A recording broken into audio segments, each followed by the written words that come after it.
ng mga spiritual beliefs, lahat ng mga tradisyon, lahat ng mga sayaw, yung mga native houses, yung mga nakapaloob po sa ating mga lupaing ninuno, yan po yung ancestral land.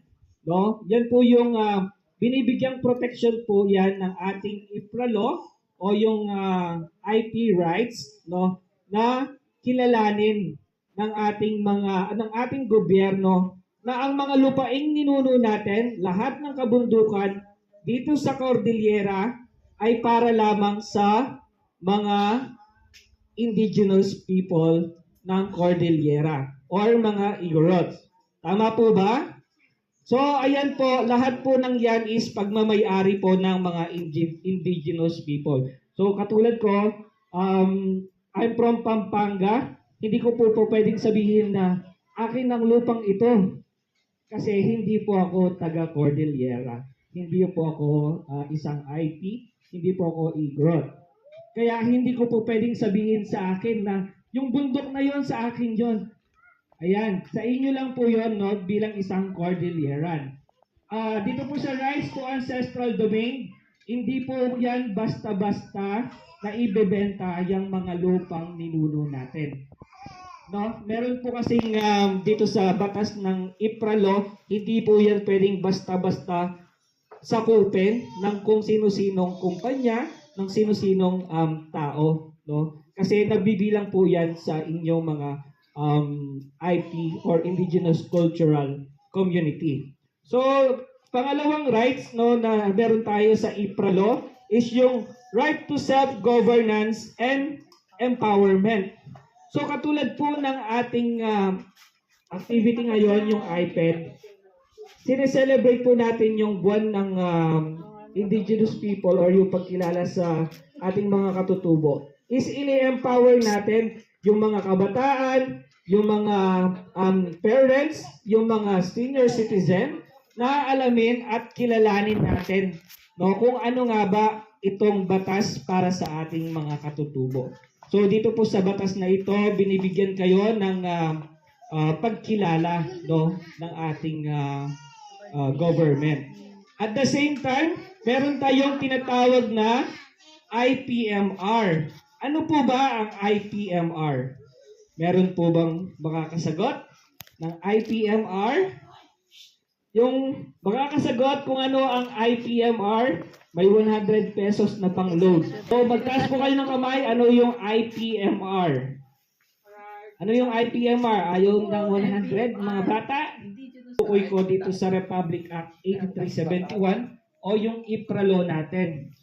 Ano yung role ng ating IPMR dito sa self-governance and empowerment? Sinong gusto ng pang-load? IPMR, no, ibig sabihin po niya is Indigenous Peoples Mandatory Representative.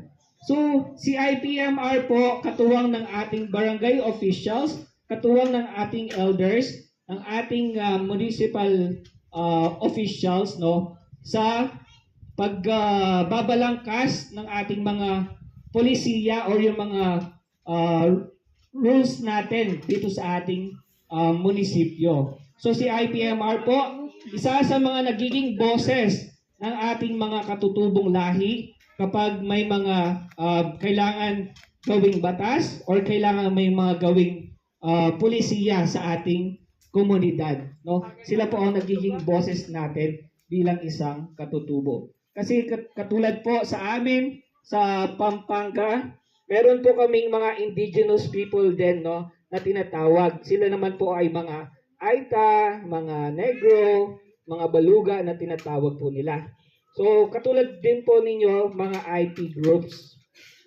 So, mamaya ipapakilala natin ano nga ba ang iba-ibang IP groups dito sa buong Pilipinas. Okay, number 3. Right to social justice and human rights.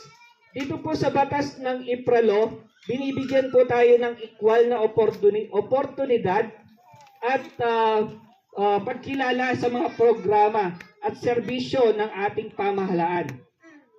Katulad po ng ating mga four-piece groups, no? Yung ating mga parents na kasama sa Pantawid Pamilyang Pilipino Program, meron po silang equal opportunity and equal rights.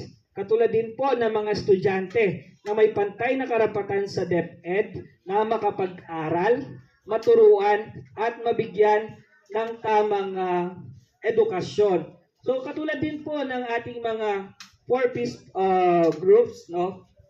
Equal po ang opportunities na binibigay ng ating government, especially ang DSWD, kung ano po ang binibigay sa mga nasa lowland areas katulad ng Manila, Pampanga, Bulacan, Bataan.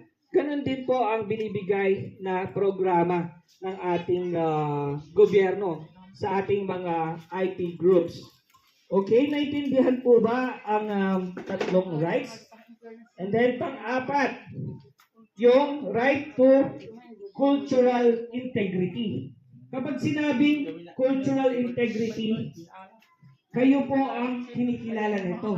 Halimbawa, kapag sinabi kong rice terraces, yung UNESCO certified rice terraces, kanino lang po ba yun? Para dito lang po yun sa Cordillera Administrative Region matatagpuan yung alin? Yung rice terraces natin. So, katulad po dito sa Banawe at dito sa May Chaya, no? Meron tayo dito sa Mayoyaw na UNESCO certified po na rice terraces. So, kinikilala po yan kahit international, kahit po sa ibang bansa na Cordilleran lang po ang meron ng rice terraces po. So katulad din po ng mga ginawang sayaw ng ating mga learners kanina, yung ating mga estudyante, no? Hindi po yan basta-basta nananakaw or hindi po yan basta-basta kinukuha ng ibang tao kasi sa atin po yan, no? Dito po yan sa Cordillera. Katulad po na suot ng mga learners natin and parents, yung kanilang mga native attire. Correction lang po, no? Para sa kaalaman lang po ng lahat.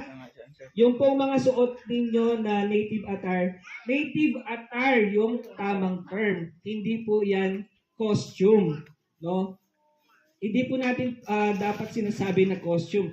Kasi katulad po ng ibang tao, nung nasa Baguio ako, ang sinasabi nila, ay gusto ko magsuot ng costume ng mga igorot. Mali po yun. Kabastusan yon sa inyo po, no, bilang isang IP, bilang isang mga indigenous people. Ang right term po, no, na dapat ginagamit is native attire. Hindi po siya costume. Kasi hindi naman costume yan. Kaya meron tayong culture sensitivity. Bago ako pumasok dito sa DSWD, bago ako pumasok dito sa Mayoyaw, meron kaming tinatawag na culture sensitivity training. Kasi kailangan namin na kilalanin, kailangan alam namin kung ano yung mga paniniwala, tradisyon, no, ng bawat katutubong lahi dito sa Cordillera.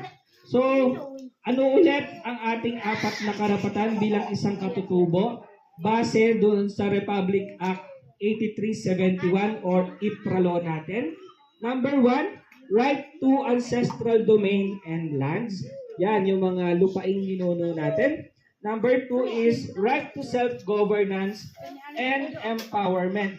Doon po sa right to self-governance and empowerment, di ba po kapag may mga problema tayo sa komunidad, hindi po yan basta-basta dinadala sa Supreme Court, sa Hall of Justice, no?